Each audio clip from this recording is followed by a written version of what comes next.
Have you ever noticed you feel weirdly comfortable being sad? When people think of addiction, they rarely think of sadness. Because, like, why would somebody be addicted to sadness? Everybody hates being sad. How does that work? It's not every type of sadness you get addicted to.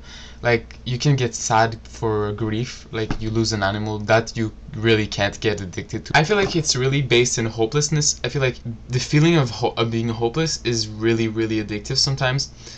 Because it's comfortable in a way. Because when you're hopeless, you don't see any point in trying.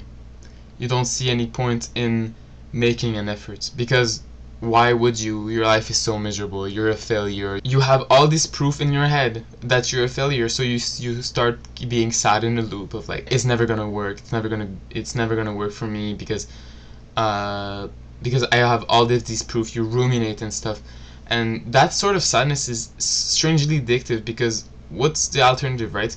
The alternative for somebody that's in that state is to confront the fact that they have to try. And when you have to try, it leaves open the possibility of failure.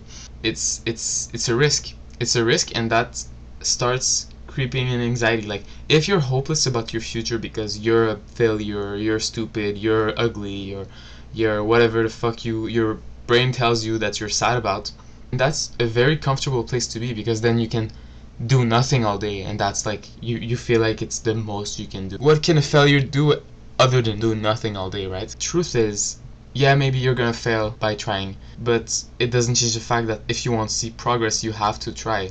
You have to confront the fact that there is risk to getting what you want, to trying to get what you want.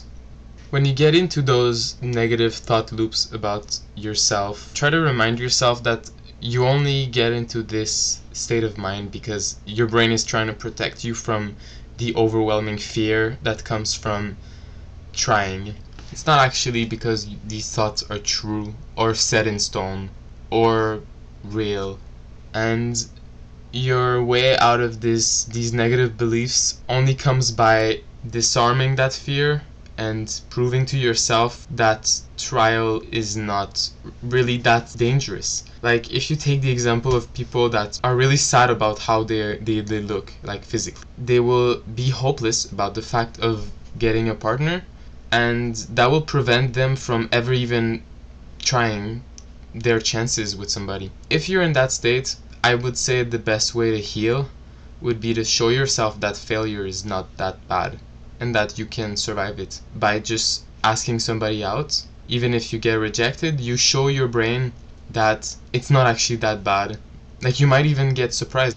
You can go out there and ask somebody out, and then they say, oh no thank you. Like, if you do it in a respectful manner, you might learn something from that interaction, and that will normally disarm the part of your brain that is overwhelmingly afraid of failure, because you will have failed and you will have realized that it's not the end of the world.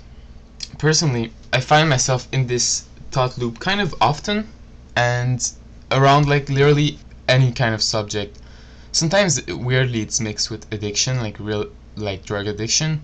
It's like, oh, I can't stop smoking marijuana because I tried so many times and I can't like seem to make it like go away permanently. So this one time I will try more. It's not gonna change anything, and I've shown myself over and over that I'm forever gonna be addicted. I'm an addict. I have an addictive personality, or all these labels I put on myself to essentially delay the moment I'm gonna try. You have to try, fail, try, fail, try, fail. There's no other way to learn. People say like, oh, you have to learn from your mistakes. I personally rephrase that differently.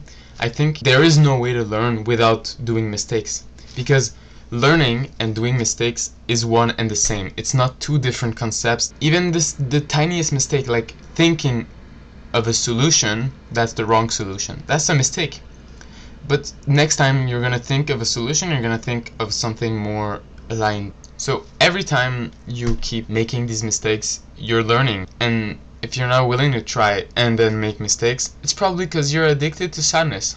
Now, like any addiction, sometimes quitting cold turkey is not the best way. You have to recognize your weaknesses and the fact your brain really needs this substance of sadness and hopelessness, you are like accustomed to it, and quitting it cold turkey maybe will create other problems. You have to have flow, you have to find a middle path, because if you don't go carefully, you're probably gonna like try too hard and then you're gonna burn out. So you have to really treat it as an addiction.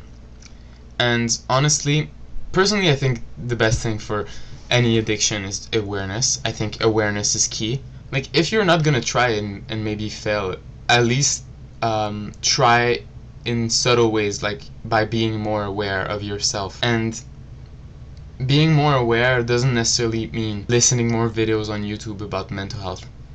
It might, like, honestly, most of the time it just means being alone with your thoughts, which is scary, right? Nobody wants to sit in a room with their thoughts. Well, not nobody, but like most people, like, it's scary to do that. So yeah, sit alone in your thoughts and gain awareness. And as you gain awareness, you're gonna have a clear path of like where you can put effort, so that you sustainably improve your addiction until you can actually cut it entirely, and not be sad and hopeless anymore, because you don't need to anymore. You're not scared of failure.